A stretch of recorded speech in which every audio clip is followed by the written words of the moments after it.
Welcome to this jazz lesson. In this lesson, we're going to study the jazz standard called footprints.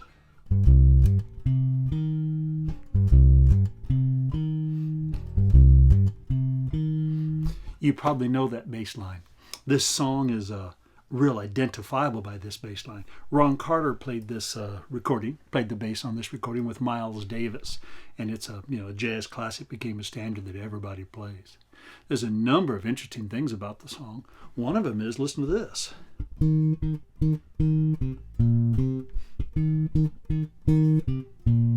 Yeah, the Beatles song called Come Together. Sure, it's got that exact same riff in the bass line. Who knows if Ron was listening to the Beatles a whole bunch, or vice versa, if the Beatles stole their bass line from Ron. Or maybe they just did it themselves, but it's kind of fun, it's the same. Ron tends to play that bass line, that shape, and he actually plays a variation of this bass line in another fairly popular song called Povo. It's on a Freddie Hubbard recording. It's a little variation. Let's see. Yes. Same kind of thing. What we're talking about is the root going up to that E flat, the minor 10th away. Root, 5th, root, up to the 10th. Remember the 10ths from some of our earlier lessons? It's a very common sound. Look at this also. Should recognize that. It's that minor pentatonic. The two boxes and the two boxes. Yeah, it's all in that shape. Now the song, Footprints, is a blues. It's a little different than many blues. For one thing, it's in 6/8.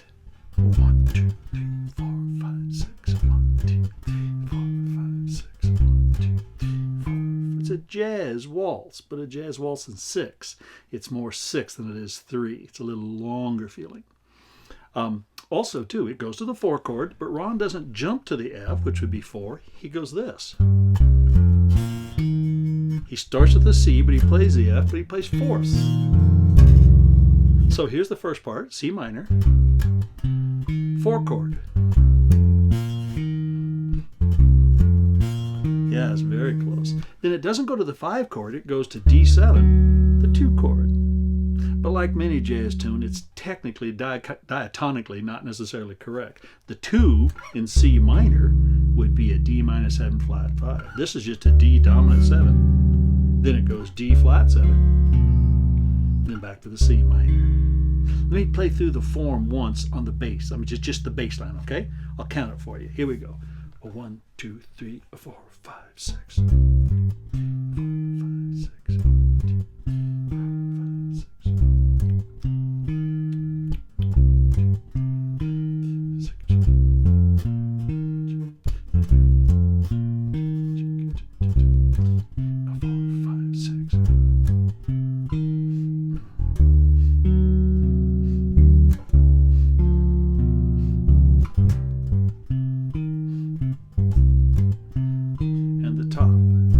Sure, it's a 12-bar phrase.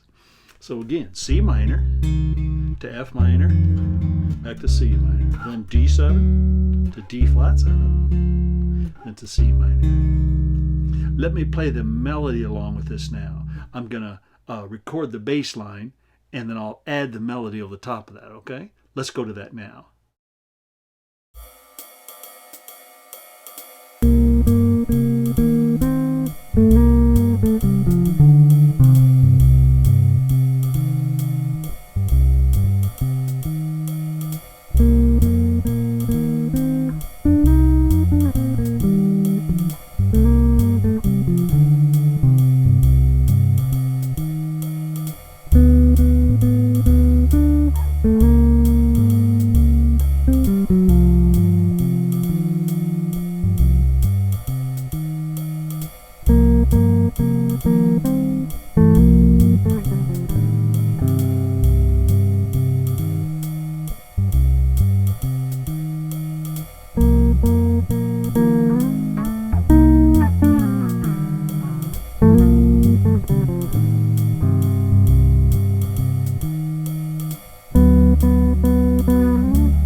Let me teach you that melody now.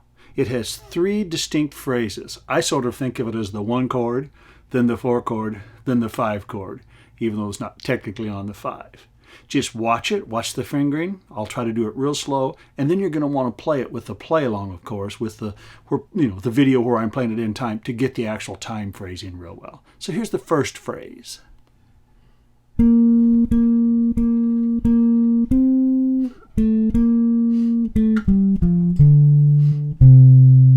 Again.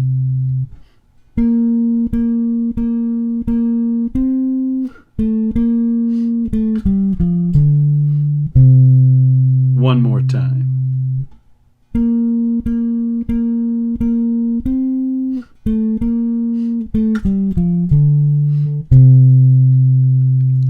Second phrase.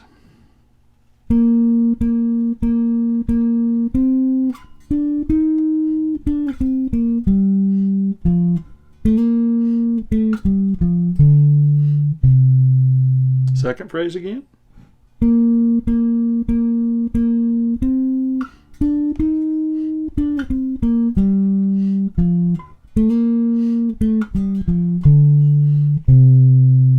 Notice how this second phrase, the last half of it, the same as the last half of the first phrase. Here it is again.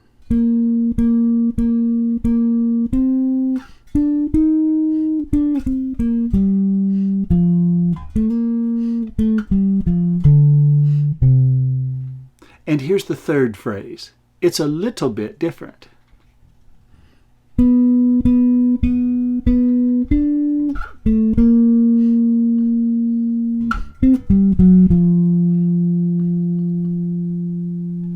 Again.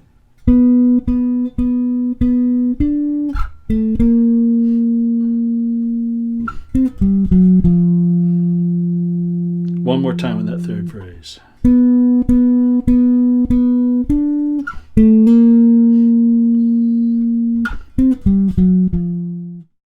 Now let's put all 3 phrases together. A 1, 2, 3, a 4, 5, 6. 1,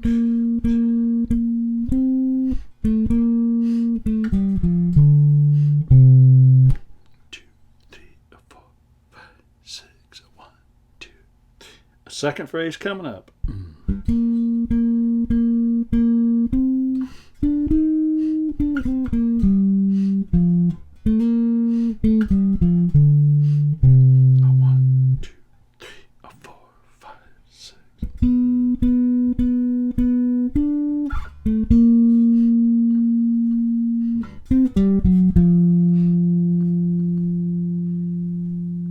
Cool. It'll work better playing with the playing with the rhythm section because you'll have a feel for when and where the phrases are. Just be patient. Take your time. It's a beautiful little melody. And if you'll notice, it's this shape here. It's that little box. One extra note. And then the vel last phrase. But it's this basic little box shape. Ooh, a little solo. There's our pentatonic shape again. Isn't that great?